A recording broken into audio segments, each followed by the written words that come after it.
tarde, estamos chegando. O programa Gente que Fala está no ar, 12:02 agora. Eu sou o Mauro Friesman, nossa audiência nos acompanha pela rádio Trianon AM 740 de São Paulo, pela rádio Universal AM 810 de Santos e também pelas redes sociais. Você nos vê pelas imagens do Instagram, também do Facebook e do nosso canal no YouTube. Aquele convite diário para você seguir a gente, curtir, compartilhar os nossos conteúdos, interagir também pelo WhatsApp. O número é o 973350038, 973350038, e nas redes sociais, pessoal, sempre marcando a hashtag Programa Gente que Fala. Nossa edição de terça-feira, sempre dedicada à área da comunicação e com o apoio do Instituto Orbis de Pesquisa. Vamos colocar em campo aqui os nossos entrevistados para análise, para o debate dos temas dos nossos assuntos de hoje. Primeiramente, o deputado federal pelo Progressistas de Pernambuco, Fernando Monteiro. Ele é vice-líder da bancada do Progressistas na Câmara dos Deputados e é presidente da Comissão Especial da Reforma Administrativa. Muito obrigado pela presença. Boa tarde, deputado Fernando Monteiro. Tudo bem? Boa tarde que está nos ouvindo, boa tarde que está assistindo. Boa tarde aos companheiros que vão participar desse programa hoje. É uma honra estar aqui. Uma honra recebê-lo, muito obrigado pela presença. Também com a gente o Tonico Mercador, poeta, publicitário, jornalista. O Tonico é ex-diretor de redação da revista A Palavra. Boa tarde, Tonico, como está? Tudo bem? Prazer estar aqui, bater esse papo aí, inteligente, sensível e agreste, né? Num país onde está tudo muito estranho. Eu tô olhando para a lateral aqui porque eu não estou com a imagem centralizada. Como é que é isso? Você está com a sua câmera aonde? Você está... Eu estou com a câmera centralizada, mas as suas imagens, assim, então, você, o deputado, o Walter, está todo mundo num canto. Você pode olhar para a sua câmera, não tem problema. Você olhando para a sua câmera, você está de frente para a gente. Olha aí, perfeito. Eu gosto de olhar para as pessoas. Não tem problema, também fique à vontade, do jeito que ficar mais ficar pequenininho confortável. assim? Não vai ficar a tela cheia, vai? Vai ficar a tela cheia à medida que cada um se pronunciar. Tá falando? A tela aumenta para aquele que estiver falando. Ok, está ótimo. Mas fique aí na sua tranquilidade, aí da maneira que se sentir mais confortável. Tá bom? Obrigado pela presença, Tonico. Também com a gente o Walter Lagoa, preparador de lideranças com foco na comunicação. Walter, tudo bem? Tudo bem, Mauro. Boa tarde, Fernando. Boa noite, Tonico. Um prazer estar aqui com vocês para a gente debater os temas áridos dessa terça-feira. Walter Lagoa, que está em Campinas, no interior de São Paulo, está no Rio, em Saquarema, o Tonico Mercador, e o deputado Fernando Monteiro, em Brasília. Isso, deputado, está em Brasília hoje? Em Brasília. Muito bem. Vamos ao nosso primeiro assunto, 12:05. Em duas decisões unânimes, o Tribunal Superior Eleitoral abriu inquérito administrativo contra o presidente Jair Bolsonaro por ameaças seguidas à realização das eleições e pediu ao Supremo a inclusão dele no inquérito das fake news.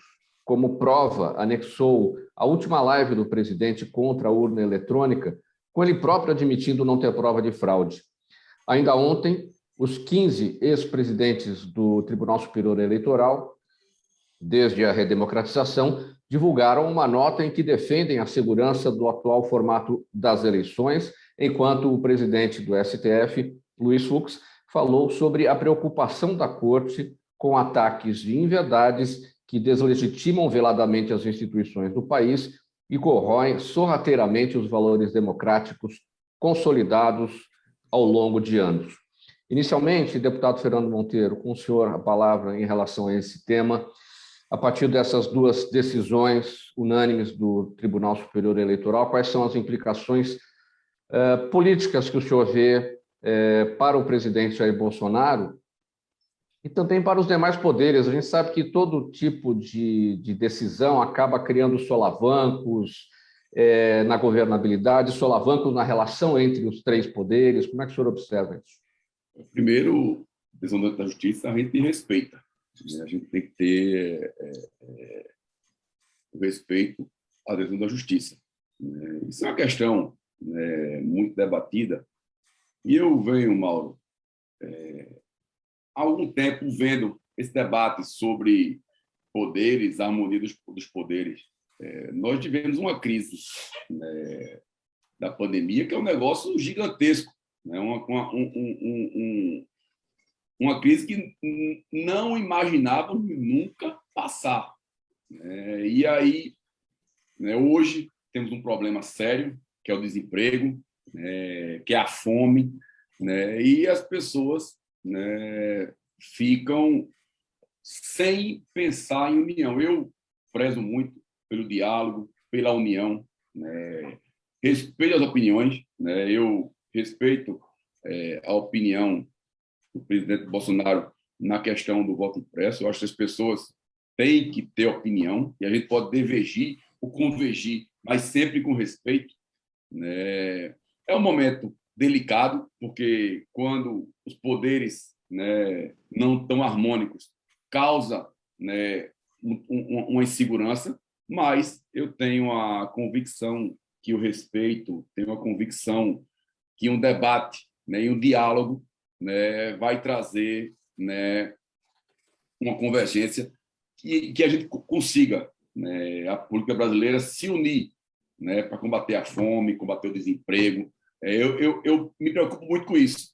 As pessoas estão pensando no ano que vem e a população brasileira está pensando no que comer daqui a pouco, na hora do almoço, no que comer à noite, se amanhã vai ter emprego. Então, assim, eu acho que a discussão do Brasil hoje é de união para a gente poder mudar essa realidade de ter 14 milhões de desempregados, de ter as pessoas na rua pedindo esmola. Então, eu debato na política muito isso. Hoje, mais cedo, participando de uma entrevista, me perguntaram sobre a eleição do ano que vem. Eu acho que a gente tem que debater, Mauro, sempre isso. É o problema urgente. A gente tem que estar conectado com a população. As pessoas estão passando fome. Os preços de mercadorias subiram. É essa a união. Então, quando a gente vê o Supremo e o respeito, como respeito também a opinião do presidente Jair Bolsonaro, a gente tem que respeitar.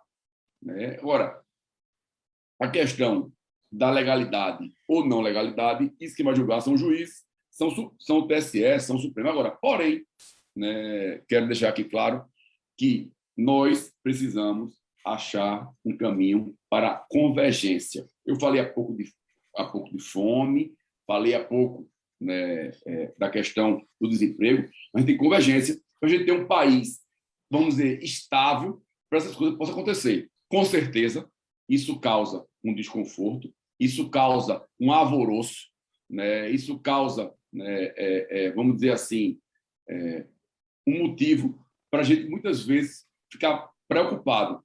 Mas eu tenho certeza que o bom senso e o diálogo entre a política ou entre os poderes vai se reconectar para a gente poder combater coronavírus, que está aí. Sim. A gente está no meio da pandemia, mas combater a falta de desemprego, combater a fome, combater a miséria. E aí sim, a gente tem um país que a gente tenha as pessoas vivendo mais igual. Eu cada dia me preocupo com isso, viu, Mauro? É uma coisa que é um debate que eu faço sempre e faço comigo mesmo. Sim. A política é o instrumento de transformar a vida das pessoas. E é isso que a gente precisa exercê-la. Falar em eleição, eu acho muito longe quando as pessoas estão hoje sem saber se almoça daqui a pouco. Deputado Fernando Monteiro, a política está aí para a promoção do bem-estar comum. O senhor se manifestou demonstrando a preocupação com a fome, o desemprego aí que está acontecendo e assolando milhões de famílias. Como é que o senhor conversa a respeito desses temas com seus pares na Câmara dos Deputados? Como o senhor destacou, o pobre, o desempregado, o faminto tem urgência, ele quer saber o que ele vai comer daqui a pouco. Estamos na hora do almoço e não tem dinheiro para isso. E os pares estão pensando nas eleições do ano que vem. A urgência de quem está desempregado e com fome é uma, a urgência da política é outra. Como Como é que o senhor conversa com seus pares a respeito disso, para que esses temas sejam, de fato, os temas do Brasil real e não o tema da eleição, da luta política, para ver quem é que vai chegar no ano que vem ou não? Olha, eu sempre debato, né? Eu sempre, em primeiro lugar, eu estou no meu segundo mandato, Mauro, e eu só penso em eleição no momento dela, no ano dela. Eu tenho minha base eleitoral, então no ano da eleição municipal, eu trato a eleição municipal nos 3 meses ou 4 meses da eleição, né? E só volto a tratar de eleição, de política eleitoral no ano seguinte, né? Eu tento mostrar meus pares são conscientes que há fome, o desemprego, né? A gente viu ontem já um movimento de uma medida provisória para tratar de um novo problema social, né? Acho que poderia ser feito antes, nessa opinião pessoal minha, mas vejo, né, com bons olhos, né? Mas eu só discuto hoje, eu não discuto política eleitoral, não discuto sistema eleitoral, não debato sobre isso, né? E tento mostrar que as coisas urgentes é a fome, é o desemprego, é a miséria, é isso. E eu sinto que a grande maioria, Mauro, dos meus pares tem essa consciência. Eu acho que nós temos hoje um Congresso muito criticado, mas eu tenho muitos pares, e as pessoas muitas vezes não sabem, né, e as fake news, as versões, atrapalham as discussões, mas a gente tem um Congresso preocupado. Foi um Congresso que votou o auxílio emergencial de R$600, né? Partiu também do presidente Bolsonaro a sanção, a proposta. Então, eu tenho conversado sempre, né? E é uma bandeira minha essa. A minha bandeira urgente é a fome. Volto a dizer. Quem conhece minha história, e muitas pessoas que estão nos assistindo, nos ouvindo, não conhecem, se vê minha história, eu ando sempre em Pernambuco, eu sempre procuro conversar, porque, como eu falei anteriormente, a política é onde nós temos a possibilidade de transformar a vida das pessoas, né? Inaugurar a vida das pessoas. Não é obra só de pé de cal, né?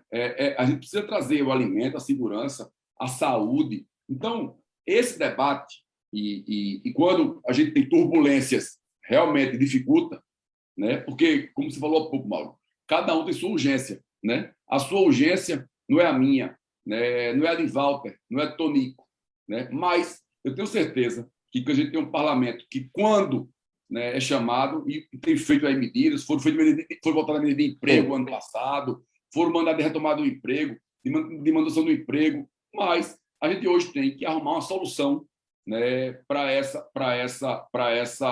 momento que estamos passando, que é muito difícil. Se a gente não fizer nada urgente, tende a piorar. Eu vejo aí pelo semblante de Walter e Tonico, né, que eles têm a certeza que sabem, se o Congresso Nacional não fizer uma questão urgente, e o governo brasileiro, a gente tem né, a tendência de piorar. Muito bem. E o semblante do Tonico Mercador, Tonico, é de preocupação, hein? Quais são as implicações a partir dessas 2 decisões unânimes do TSE, seja para a política, para o presidente Bolsonaro, para o Brasil, para a população? Bom, primeiro, eu acho que o Bolsonaro está colhendo o que plantou. Ou seja, ele desafia o Superior Tribunal Eleitoral, desafia o Supremo Tribunal Federal, desafia a democracia, desafia o Congresso Nacional, entendeu? Com sua postura belicosa, sua postura... Me parece que é toda uma distração. Quando ele fala do voto impresso, é uma distração para a incapacidade dele de pensar o país. Ele não pensa o país. O projeto do Bolsonaro era derrotar o Lula, o PT, né? E, com isso, ele não tinha programa de governo, não tinha nada. Ele entra no governo e já começa a brigar com todo mundo, porque é a única forma que ele tem de causar distrações e não fazer nada. Fake news está aí. Ele vai ter que pagar esse preço. Não sei como ele vai se defender, porque está tudo provado, 500.000 vezes provado. Ele vai toda hora, faz uma live, a famosa live, né, metendo o pau nas instituições. falando coisas absurdas a respeito do Congresso, a respeito de ministros, que são, na verdade, ministros de Estado, né? Quer dizer, e ministros de um poder absolutamente necessário para a democracia. Se você tem o executivo, legislativo e judiciário, entendeu, trabalhando para o país, para a nação anda, né? A nação vai, mas você não tem isso. Então, quando ele fala que não vai haver eleição, isso é uma ameaça absolutamente absurda, entendeu? E vai contra o Estado democrático que a gente penou, né, para estar aí, né, para chegar a esse ponto, né? Não foi fácil, né? Enfrentar 21 anos de ditadura militar, entendeu? Você ter logo um presidente, entendeu, eleito pelo povo, entendeu, recebendo impeachment, entendeu? Logo depois, entendeu, 20 anos depois, você ter uma outra presidente com impeachment, e você corre o risco do Bolsonaro também ter um processo de impeachment nele, porque ele está exagerando, ele tá buscando estremecer e apodrecer um pouco as relações entre os poderes. Isso eu acho um absurdo total. Quer dizer, eu vejo isso como um mal que o Brasil dificilmente sairá ileso, boa parte dos brasileiros, com o que o deputado falou, com a miséria que aumenta, porque a população aumenta, né? Com as pessoas passando fome, com desemprego de 14 milhões de pessoas, né? O que é uma loucura você ter isso aí. Fora aqueles que não mais procuram emprego, porque não tem, né? Então, você tem 14 milhões de desempregados numa estatística possível. Mas e aqueles como eu? Eu sou desempregado. Mas eu não falo que eu sou desempregado, eu vivo de bico, vamos chamar assim, né? Eu sou um profissional liberal, consultor de propaganda, de marketing, de publicidade. Então, eu fico olhando para essas coisas e falo assim, meu Deus, para onde que o Brasil vai? Né? Qual o rumo desse país quando você não tem projeto de país, projeto de nação? Sabe? Você não tem. Qual é hoje o projeto do Lula? É derrotar o Bolsonaro. Qual o projeto do Bolsonaro? Impedir que o Lula assuma ou que o Lula ganhe a eleição. Mas e o Brasil? Sabe? Outra coisa, o deputado vai me desculpar, essa é o que eu vou dizer aqui agora, mas um país com 30 e tantos partidos políticos é absolutamente ingovernável. Vira um balcão de negócios. Walter Lagoa, pegando o gancho aqui do Tonico, e o Brasil? O presidente Bolsonaro se elegeu dizendo menos Brasília e mais Brasil. Pegando outro gancho aqui do Tonico. Bolsonaro querendo derrotar Lula e Lula querendo derrotar Bolsonaro. Ou seja, a luta política sempre na frente. E aí, aquele questionamento que eu fiz aqui para o deputado. Sempre luta política. E a fome? E o desemprego da população agora? Aquilo que é urgente, que é diferente da urgência da política. Ainda sou eu? Não, o Walter. Tá. Se você quiser comentar, na sequência, tá bom, Tonico? Mas vamos com o Walter. Mauro, eu acho que o presidente, desde o início, ele nunca vestiu a roupa de presidente, né? Ele não entende que ele é presidente do Brasil. Ele entende que ele tem um cargo de poder e esse poder pode ser usado sob bel prazer. Então, primeiro tem uma crise institucional da figura do presidente mesmo. Ele não entende a sua responsabilidade, o tamanho do país, as relações internacionais, ele não tem um projeto de nada. Até o ministro da Economia dele também é um cara que não entende de nada, de macroeconomia, de microeconomia, não tem um projeto. Não temos um projeto em nenhuma área. Educação, saúde, está tudo muito à deriva. Segundo, que essa questão da cortina de fumaça, ele vai repetindo aqui, nada se cria, né? Tudo se copia. Ele veio acompanhando o Trump lá, desde o Steve Bannon, nas redes sociais, na campanha pelo WhatsApp, pelo Facebook, e agora o que ele tem feito? A mesma coisa que o Trump fez. Na hora que percebeu que a pesquisa de intenção começou a derrubá-lo, ele vai atacar o que eu voto. Não, que é nada mais absurdo, né? Porque ele tem um filho vereador, deputado federal, senador, ele presidente, dizendo que essas eleições são fraudulentas, né? que é o maior absurdo. Mas o que é engraçado? Ao fazer isso e criar esse rebuliço, vocês viram que ao falar dessas declarações, nunca tantos robôs foram utilizados no Twitter, né?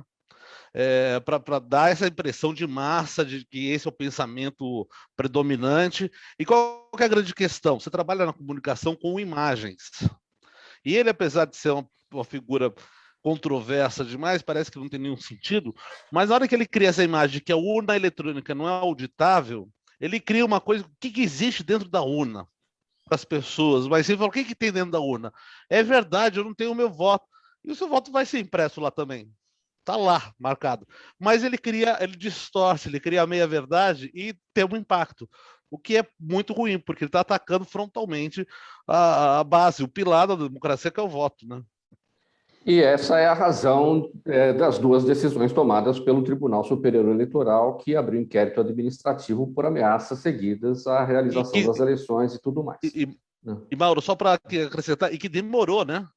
Eu acho que Demorou. o erro do Supremo demorou demais para dar uma resposta, o TSE também demorou demais. Se a gente tem a bola em jogo, não adianta se apitar a falta ou dar pênalti na hora que já acabou o primeiro tempo. Tem que ser em cima. Se a gente tem um jogo democrático, quais são as leis? Lei é lei, é para ser cumprida. Se ele está tentando controlar, pão, vai lá, processa, julga.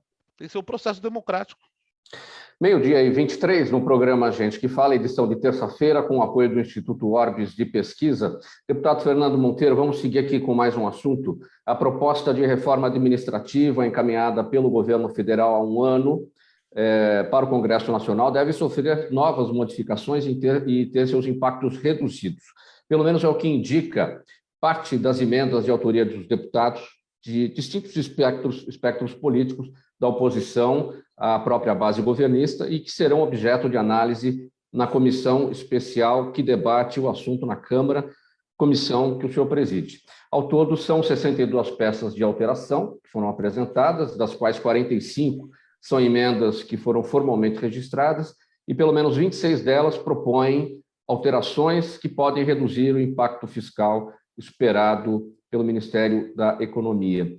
É um novo texto, não é isso, deputado? Completamente diferente daquilo que o governo havia proposto. Quais são as chances deste novo entendimento seguir, né? Seja no plenário e depois adiante para uma eventual sanção, né? Ô Mauro, primeiro eu sou o estudioso de reforma de Estado, e estou na comissão, e acredito que o diálogo sempre é a melhor forma de a gente poder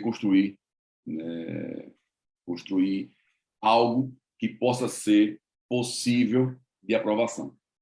O governo brasileiro, o presidente Jair Bolsonaro, mandou um texto da PEC 32, que só quem pode mandar por causa do vice-iniciativa é o governo. Aliás, deputado, eu falei eventual sanção, não se trata disso porque é uma PEC. A proposta de emenda à Constituição é promulgada no Congresso Nacional. Sim. Então, essa PEC foi mandada e o Congresso Nacional ele é soberano para poder fazer suas alterações.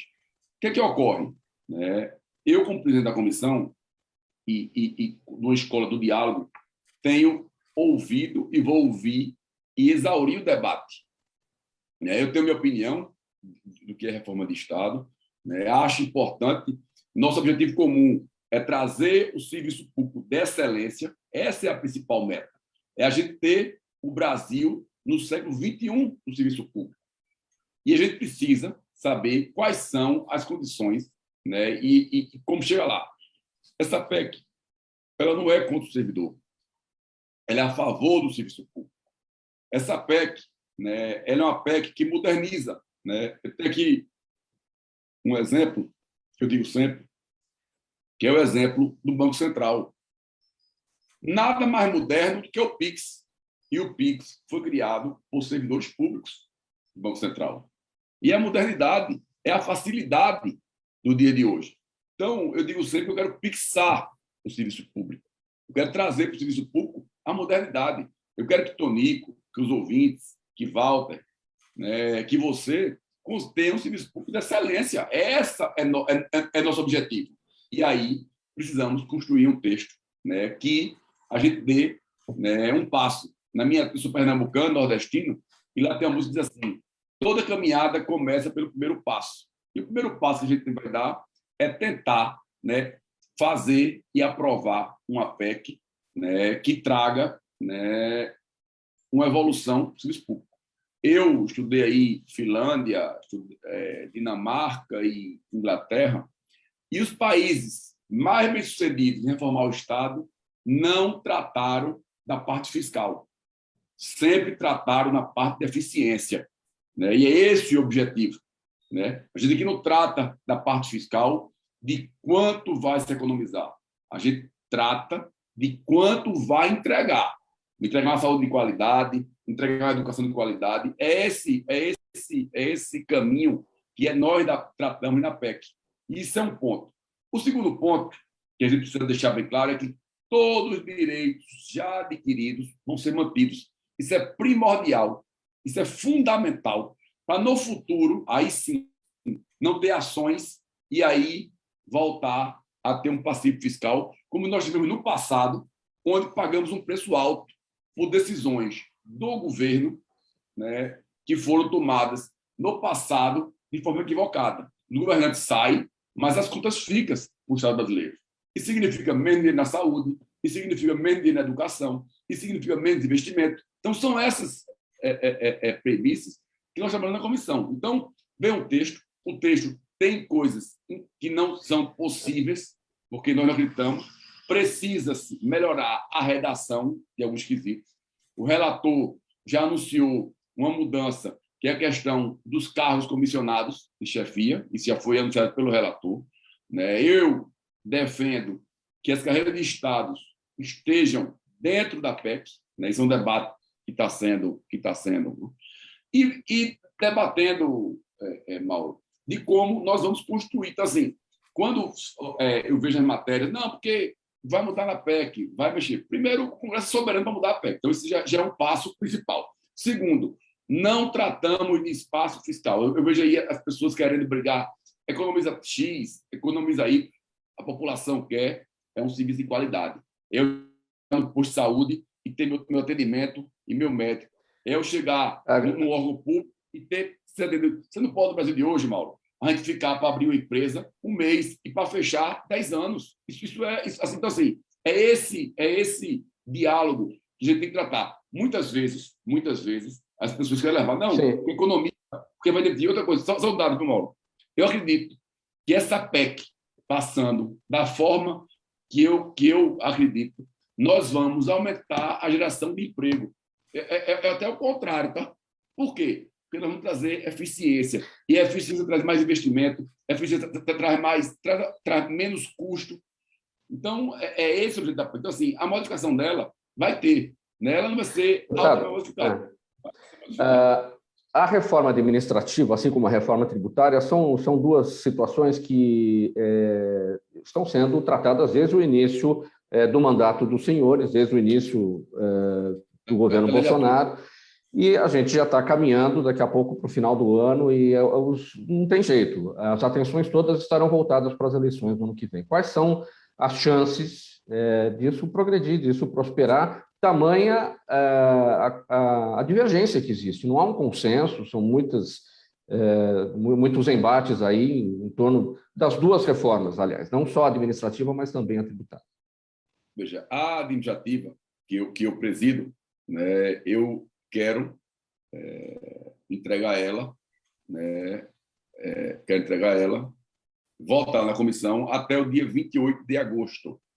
Né? Então, você teria aí ela indo para o Senado, passando pelo plenário da Câmara, em 2 votações, ela iria para o Senado mais ou menos no começo de outubro. Né? Eu já tenho conversado muito com a senadora Cátia Abreu, a senadora Anastasia, para a gente tentar que no Senado ela vá com mais velocidade. Só para deixar claro, Mauro, como é o trâmite da PEC.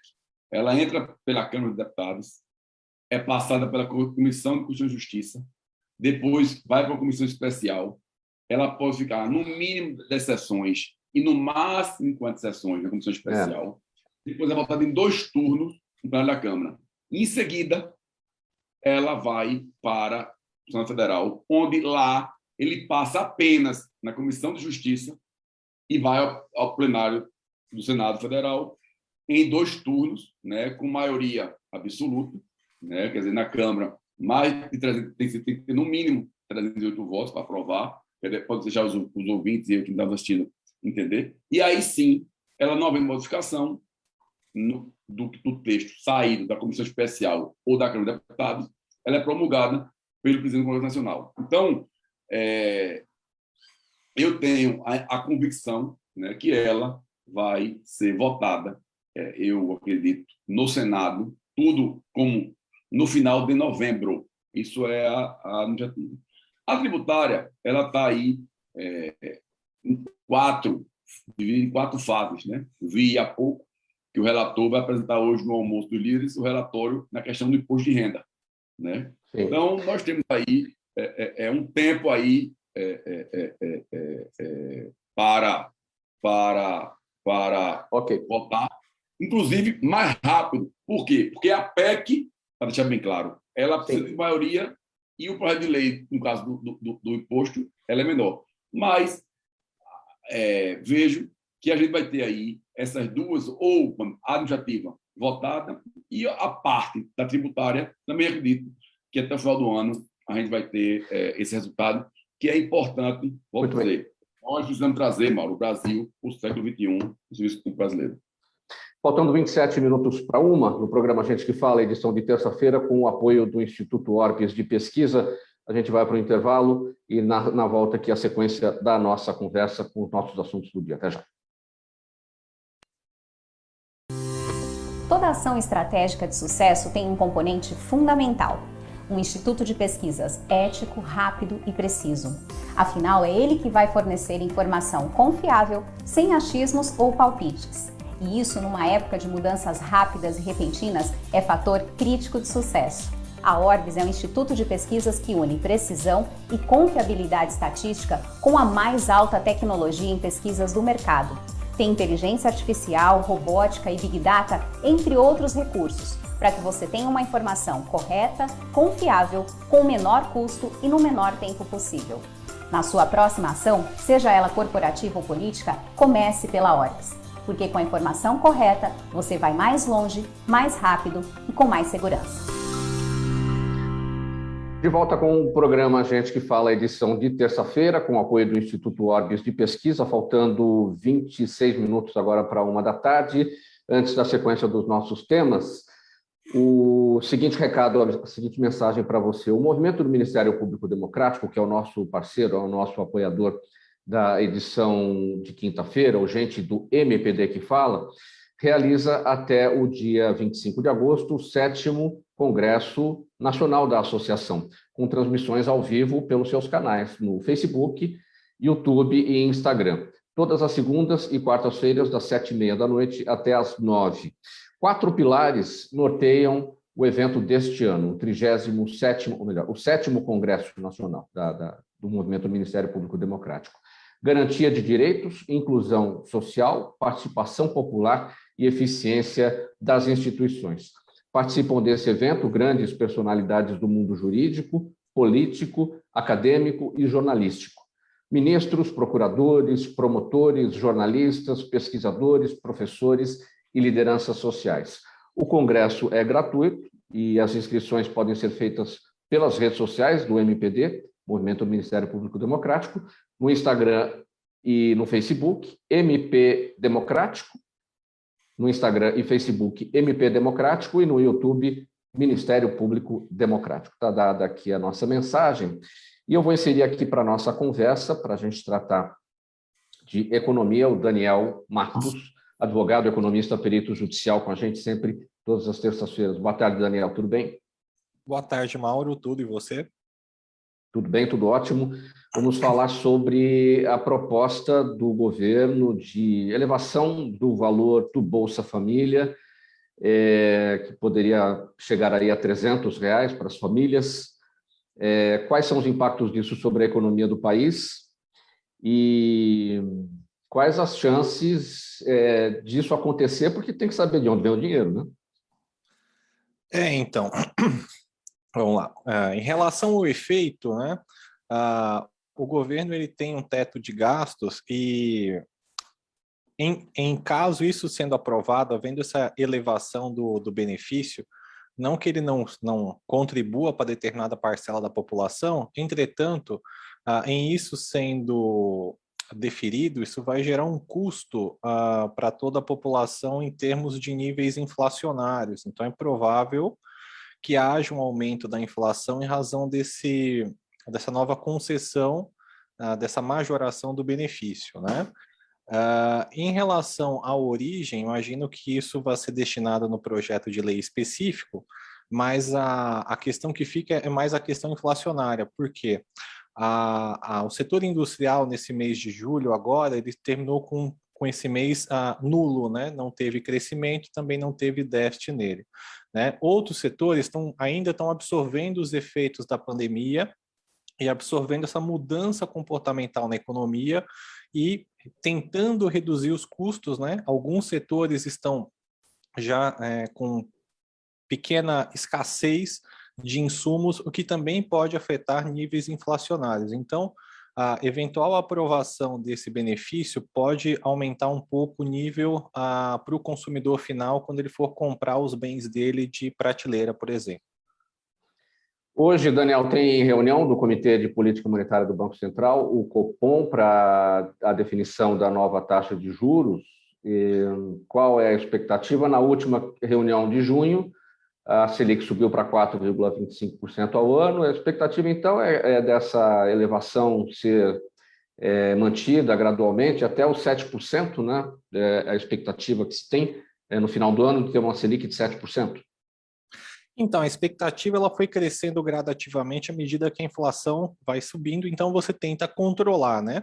Até aproveitando o que foi dito antes, veja, se a gente tem uma perspectiva de que a inflação tenda no médio e longo prazo a subir mais, é um papel do Copom utilizar da taxa de juro para controlar esse aumento inflacionário. Então, há estimativas de que agora seja anunciado hoje uma reforma, um aumento, em 0,5%, o que seria elevado para o nível de atividade econômica no país, na minha percepção, claro, ou tem outros economistas afirmando de até 1 ponto percentual. Tá? Então, a gente poderia ter uma Selic de 4,75 a 5,25 entre esse mês e no mês de setembro. Né? Veja que, de uma forma, você controla a pressão inflacionária no curto prazo, entretanto, você gera um certo desestímulo ou um desincentivo ao fomento da atividade econômica, porque você prestigia a poupança privada, de uma forma geral. E é uma decisão difícil e arriscada de ser tomada, né? Porque você precisa controlar a inflação e a elevação da taxa de juros ela é geralmente usada para isso, você desencoraja o crédito, mas a economia precisa de um combustível extra e esse crédito encarecido amarra as coisas, né? Pois é.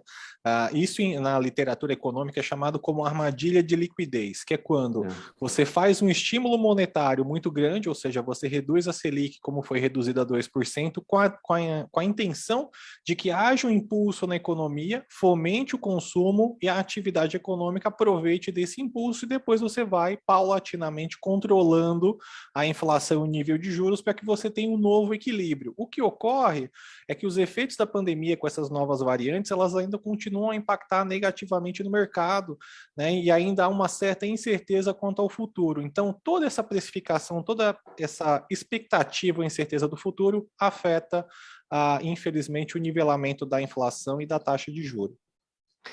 Muito bem, Daniel Matos, economista, perito judicial, advogado, com a gente tratando das questões da economia. Obrigado pela participação, pela presença. A gente se fala semana que vem novamente. Um abraço. Ok. Obrigado, Mauro. Um abraço aos colegas. Boa tarde para você. A gente segue aqui, faltando 19 minutos para 1, com mais um tema, nesta edição do programa Gente que Fala, de terça-feira, com o apoio do Instituto Orbis de Pesquisa. O publicitário Chico Santa Rita, um dos pioneiros do marketing político no Brasil e dos mais respeitados profissionais da área, não gosta de ser chamado de marqueteiro, embora adote o termo e todas as estratégias ligadas a ele para seus candidatos. Mas é taxativo ao afirmar que ninguém elege um poste. São palavras do Chico Santa Rita. e que o eleito precisa ter suas qualidades. Para ele, há erros comuns a quase todos os políticos. Estão mal cercados, ouvem mal, falam demais e desnecessariamente, têm autocrítica limitada e são imediatistas e sonhadores. Você concorda com o Chico Santa Rita, Tonico Mercador? Concordo em parte e discordo em parte, né? Acho que quer dizer, eu acredito na política, né? Verdadeiramente acredito na política. Acho que fora da política não há solução, né? O problema é que os políticos atrapalham um pouco a política, no sentido de que você tem muito mais aproveitadores do que pessoas bem-intencionadas, né? Quem é que disse? Foi o Jackson, o líder negro, né, americano, que não é as pessoas ruins que me incomodam, né? São os bons, o silêncio dos bons, né? Então, e outra, né? Se todas as pessoas boas entrassem para a política seria diferente. Isso é outra coisa que acontece. E é por isso que você tem assim pessoas que são um poste. Entendeu? Você consegue eleger um poste. É só enfeitar o poste, né? Teve uma época no Brasil que o maior candidato votado era um macaco, né? Aqui no Rio de Janeiro. Era um gorila, numa época louca. Então, assim, nós tivemos o Cacareco, né? Hein? Nós tivemos o Cacareco também, né? Também o Cacareco. Tivemos a Tiririca, por exemplo. O que significa a eleição do Tiririca? Tudo bem que eu sou democrata, isso, aquilo. O Tiririca não consegue ler. Tiririca, como é que o Tiririca vai legislar? É difícil, né? Então, você é um poste, né? O povo, entendeu? Vota. Eu vi hoje a Gleisi Hoffmann dizendo sobre essa política brasileira do distritão, do distrito, disso, daquilo outro, que é outra coisa que está na pauta do Congresso, não é isso, deputado? O voto dessa distrição, o voto distrital, distrito misto, essa coisa toda. E ela fala que o distritão acaba tirando a importância dos partidos quando tira o voto coligado. Tira o voto proporcional e passa a ser um voto majoritário. Exatamente, e o voto do partido. Quer dizer, o voto ao partido, da legenda, o voto de legenda, também influencia na conta final dos votos. Mas se você olhar nas pesquisas, eu tive 30, 40 anos de pesquisa na minha frente, o Walter Lagoa testemunha, em que a grande maioria das pessoas não dão a menor importância ao partido político. Não dão a menor importância. Qual partido que interessa? 5% PT, 3% PSDB, não sei o quê. Aí vem Podemos, qualquer outro que vier, é o mínimo. É o mínimo. Por quê? Porque o brasileiro é mitônamo. O brasileiro adora um mito. Adora... A política é muito personalista, né, Tonico? A política é personalista, ela é calcada em cima daquela pessoa e não em cima de um partido ou de um programa partidário. E a gente sofre com isso, porque quando você quer vender um programa de governo, as pessoas não vão falar, não, eu quero ver o programa de governo, eu quero ir no debate, eu quero isso, quero aquilo. No final da história, não sabem o que estão falando, não sabem o que foi discutido. Pesquisa qualitativa, para mim, é absolutamente desanimador. Quantas vezes eu participei junto com o Walter de algumas pesquisas qualitativas e que você quase chorava, eu quase chorava do lado de lá do espelho, entendeu? Com a falta de argumento, com a falta de sensibilidade das pessoas no trato com a coisa. Quer dizer, ou os caras, se o candidato é bonito, aparece 2, 3, 4, 5 invejosos que chamam ele de galã, chamam de playboy. Se ele tem um projeto, falam que ele é metido a besta, que ele... Ou seja, ou você é populista no Brasil, ou você dificilmente ganha uma eleição. E isso dificulta aonde? Dificulta combate à miséria, combate à fome, combate à pobreza, entendeu? Políticas públicas, entendeu? Que não tem no país, entendeu? que tem um projeto nacional de educação, um projeto nacional de saúde, um projeto nacional de transporte. Eu sempre falo o seguinte: o Brasil tem 8.500, 8.800 quilômetros de litoral, certo? Para que serve o nosso litoral? Absolutamente nada. As pessoas ficarem lá, indo à praia, se queimando, virando para lá, virando para cá. Não tem uma indústria pesqueira, não tem uma indústria naval, não tem uma indústria que tire do mar alguma riqueza. Não tem nada. Ou seja, sabe, aí a gente vai e planta soja. Né? A gente vai e desmata a Amazônia, enquanto você tem toda 8.000 quilômetros de área que você pode desenvolver, você pode... Então, assim, o Brasil é um pouco errado, sabe? Acho que o Brasil perdeu um pouco, 2 ou 3 parafusos aí, sabe? Walter Lagoa. Walter Lagoa, ninguém elege um poste? Ninguém ainda não elege, eu acho que sem dúvida nenhuma. Concordo com o Tonico, se ele for bem feitado, você consegue eleger sim. E aí, bom, hoje em dia, Mauro, até a questão da racionalidade, por exemplo, de uma relação cognitiva mínima de um candidato, ele está percebendo que não é tão mais preponderante, né? A gente está mais no fígado para votar. Então, assim, se eu venho com muita raiva, falando qualquer tipo de bobagem, mas o que vai imprimir é a minha raiva. E se eu vier com raiva no momento de hoje, todo mundo vai de alguma maneira, sintonizar com essa emoção. Vai também ficar com raiva, porque todo mundo tem direito de estar com raiva, né? Então, o discurso, na verdade, que seria de um projeto de Estado mesmo, de um governo. Por exemplo, a Confederação Nacional dos Transportes tem um projeto dos modais de transporte, de cabotagem, para aproveitar os rios, aproveitar o mar, que já assim de 20 anos, já foi apresentado ao governo, nunca é colocado em prática, mas já é uma coisa pensada, sabe? Em rodovias, trens, ferrovias, usar nossos rios, usar o mar, tem um pensamento, nunca vai para frente. Assim é com a política de educação. A gente teve uma evolução, quando você pega Fernando Henrique, Lula, independente de partido, você foi no ensino básico, depois você veio para o ensino médio, chegando na universidade. Male, você amplia com a qualidade, sem falar em qualidade, mas você ampliou o acesso. Tinha uma ideia, né? De vamos avançar por aí, cursos técnicos e tal.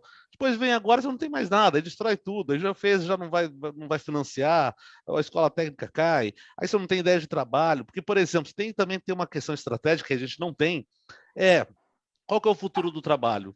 Onde que nós vamos ter ocupações? Qual que vai ser a matriz energética do país? A gente está aí, à beira de um apagão novamente, né? Pessoal, faltando 11 minutos para 1 no programa Gente que Fala, edição de terça-feira, com apoio do Instituto Orbis de Pesquisa. Eu vou aqui para as nossas perguntas da nossa audiência. Eu começo com o deputado Fernando Monteiro, o seu Jaime do Jardim Bonfilholi, aqui em São Paulo, ele sempre participa com a gente, pergunta qual é hoje o efetivo poder eleitoral do ex-presidente Lula em Pernambuco e nos demais estados do Norte e Nordeste. E é muito grande. Todas as pesquisas que nós lemos e vimos, né, o presidente é absoluto no Nordeste. O presidente Lula tem no Nordeste uma grande maioria, isso é sabedor, isso não é nenhum...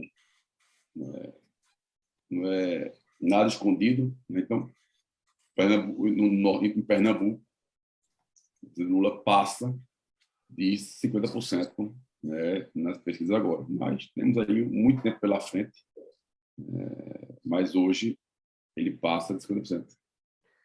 Outro questionamento, já que são... Pode seguir, desculpa, deputado. Beira 60%. Tá? Outro questionamento, já que a gente está falando de Pernambuco, que é o seu estado, Carla Lopes está com a gente aqui no Facebook, ela pergunta por que Pernambuco sempre revelou nomes tão importantes da política brasileira, de onde vem essa tradição tão forte.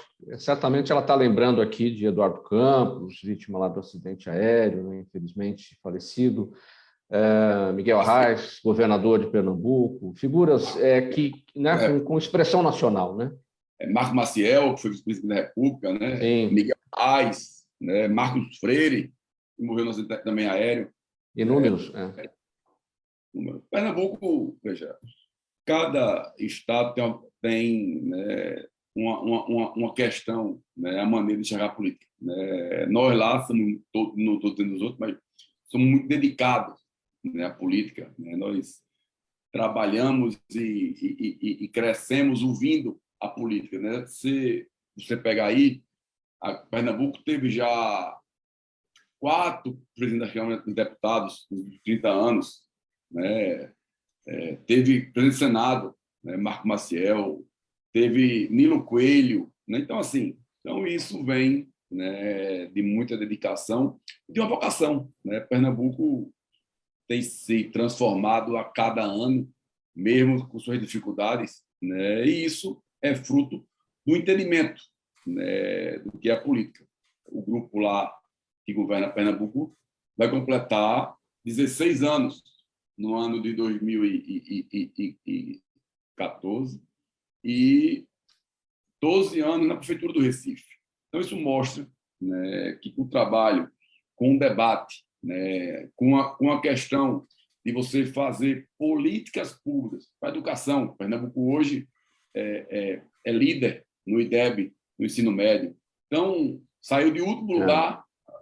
Então, isso não é fruto de dedicação, de muito debate e, principalmente, se a gente pegar a história de Pernambuco, todos os debates divergentes sempre houveram respeito pelas lideranças. Então, Eduardo Campos tinha divergências contra ele e ele teve sempre respeito, né? Eu digo porque, se você vale a pena ver o debate eleitoral de 1986 entre José Múcio Monteiro e Miguel Arraes, você vê o respeito que ambos tinham de um pelo outro, embora as opiniões sejam divergentes. Eu quero só, mais um minutinho, para dizer que na política a divergência, muitas vezes, significa que nós queremos chegar no mesmo lugar, embora caminhos diferentes.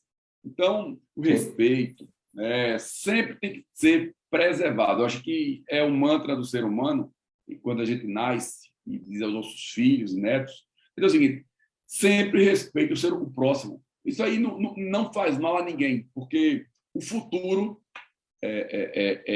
muitas vezes nos espera, porque a vida é uma roda gigante. Então, Pernambuco tem essa tradição e a gente espera continuar trazendo vários nomes para a política nacional para contribuir, para melhorar e modificar a vida das pessoas, para melhor. Muito bem, o que o senhor destacou é importante. O caminho para se chegar a um lugar comum, ele pode ser diferente conforme o pensamento de cada um. O importante é debater a ideia, colocar tudo isso no campo do debate da ideia, com respeito sempre e pela busca do bem comum, que é o objetivo da política. Muito bem. A Vera Duarte está com a gente no YouTube. Tonico, ela pergunta como conciliar a intensidade das campanhas políticas com a poesia e a praia de Saquarema. Bem breve, Tonico, para a gente ir para a pergunta aqui do Walter também. Tá bom, deixa eu ser breve. Uma vez eu entrevistei um poeta e, falando assim, meio desanimado, eu disse para ele assim: o mundo é hoje dos engenheiros. Ele falou assim: engano seu. O mundo sempre foi dos poetas. Por exemplo, a civilização grega foi fundada por um poeta, Homero. O Estado moderno italiano foi fundado por um poeta, Dante. O Estado moderno alemão por outro poeta, Hölderlin. E eu ouso dizer que o Brasil ainda não foi fundado, mas será, por um poeta ou um escritor. Guimarães Rosa está aí, Machado de Assis está aí, e Carlos Drummond está ali. Então, eu acredito que sem isso você não chega a lugar nenhum, né? E por isso que eu poeta, eu tento levar um pouco de sensibilidade aos candidatos que me contratam para fazer.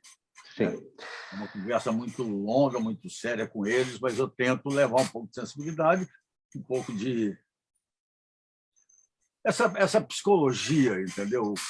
Que o poeta tem, porque para ser poeta você tem que conhecer um pouco a alma humana, né? E antes da pergunta... tem carisma, mas o poeta conhece a alma. E só para falar em 10 segundinhos sobre o seu livro, 50 anos de poesia, eu tenho uma pergunta aqui para o Walter também, para a gente encerrar aqui, que já está chegando o tempo final do programa. É uma compilação de 8 livros que você já lançou, de prosa e poesia, esses 50 anos de poesia, é isso? Bem brevemente, Tonico. 50 anos de poesia, pra você ter uma ideia, né? Eu estou vendo aqui, ó, meus cabelos brancos, eu sou mais velho dessa turma toda que está aqui. Então é engraçado isso, mas 50 anos, comecei em 70 no Rio de Janeiro, participando de uma pequena antologia, depois disso fui preso pela ditadura, fui para a Europa, aí voltei, levei 18 anos para escrever meu primeiro livro, lancei no Rio de Janeiro também, e nessa eu não parei mais. Né? E fui. Então é muito legal, muito bom. A experiência. Parabéns. Parabéns pela edição do livro, Tonico. E a pergunta aqui da Gisele Santos, está com a gente no Instagram, para o Walter Lagoa. Sua opinião, Walter, sobre a qualidade da comunicação transmitida pelos programas evangélicos de TV? É a pergunta da Gisele. A qualidade dos programas evangélicos... Bom, eu não sou conhecedor, eu não acompanho, então seria... Eu não sei se você está falando, por exemplo, pego a Record, é um canal evangélico, está falando da programação como um todo, as novelas, os jornais, ou um programa específico religioso? Eu acho que sei. Ela deve estar falando da transmissão dos cultos, talvez, programas evangélicos, sei lá. Eu acho que está no geral aqui a pergunta. Enfim, eu acho que a fé é de cada um, enfim, então tem espaços, também tem a missa, tem, enfim... Tá tudo certo, tá tudo bem, eu só acho que não pode, mantendo respeito, tá tudo ok. Está dentro do direito de transmissão de cada um e dentro do direito à fé que também cada um tem em relação àquelas transmissões. É preciso, eu trabalhei um tempo no Carandiru rapidamente, por exemplo, falar de evangélicos, eu não sou evangélico, né? Mas os evangélicos são os que mais conseguiam chegar numa pessoa, por exemplo, com dependência de crack, e retornar e retirar essa pessoa. Assim Sim. Também foi na FEBEM. Então, é um trabalho maravilhoso. Então, era o evangélico, como os espíritas já vinham fazendo isso, como católicos, enfim, independente da religião, quando ela coloca um propósito de ajudar, de melhorar o indivíduo, é maravilhoso. Para mim é isso. A religião tem esse poder. Faltando 2 minutos para uma, Walter, você está com a palavra, vamos para a sua despedida, eu passo para os demais, bem breve. Tá bom, um prazer estar aqui, Tonico. Que você seja esse poeta aí para fundar esse Estado moderno brasileiro, tá? Tonico Mercador, tem Machado de Assis, vai ter Tonico Mercador. Fernando Monteiro, um prazer reencontrá-lo também. Eu, quando conheci o Fernando, ele estava com cabelo preto, agora já o cabelo branco já tomou conta. Eu acho que virar presidente de comissão envelhece. Então, bom, e Mauro, sempre um prazer, um abraço ao Fausto, a Zenilda. Muito obrigado pelo convite. Tonico Mercador, sua despedida, 15 segundos. Menos que isso, 10 segundos, rapidinho. Foi um prazer estar aqui, conhecer o deputado de Pernambuco. Né? Estive lá para entrevistar o nosso amigo Ariano Suassuna. Então, assim, foi muito bom estar aqui, emitir minhas opiniões, ouvir as outras, entendeu? Reencontrar o Walter, há tanto tempo.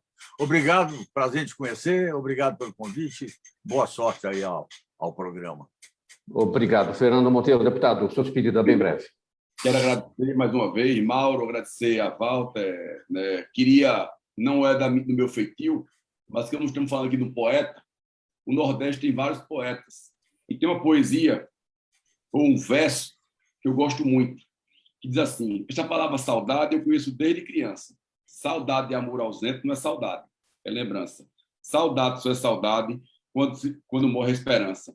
Pinto do Monteiro, da Paraíba. Então, eu termino desejando a todos aí que a gente continue tendo e mantendo a esperança de um Brasil melhor, que os poetas possam cantar e falar com o coração, que o coração da gente leva a gente para a esperança. Muito obrigado e boa tarde a todos. Obrigado pela presença de vocês. Em nome da equipe do programa Gente que Fala, termina aqui esta edição de terça-feira com o apoio do Instituto Orbis de Pesquisa. Estiveram com a gente hoje o deputado federal pelo Progressistas de Pernambuco, Fernando Monteiro, o poeta, publicitário e jornalista Tonico Mercador e o Walter Lagoa, preparador de lideranças com foco na comunicação. Na mesa de som com a gente o Sérgio Souza, ele é o gerente técnico da Rádio Trianon, apresentação minha, Mauro Friesman, pauta e redação do Pedro Schiavon, Zenilda Salvato, nossa diretora de produção, o jornalista Fausto Camunha, nosso diretor-geral, você ouvinte, você espectador, a razão da nossa presença aqui todos os dias, obrigado pela audiência. Na sequência aqui da programação da Trianon, o Dermeval Pereira com o programa Sociedade em Foco, até as 2. Depois das 2, o André Lúcio Nicoli com o programa André e Você. Antes de tudo isso, informações do trânsito chegando ao vivo com a repórter Débora Mendonça. Um abraço, muito obrigado pela audiência. 161, tchau, até amanhã.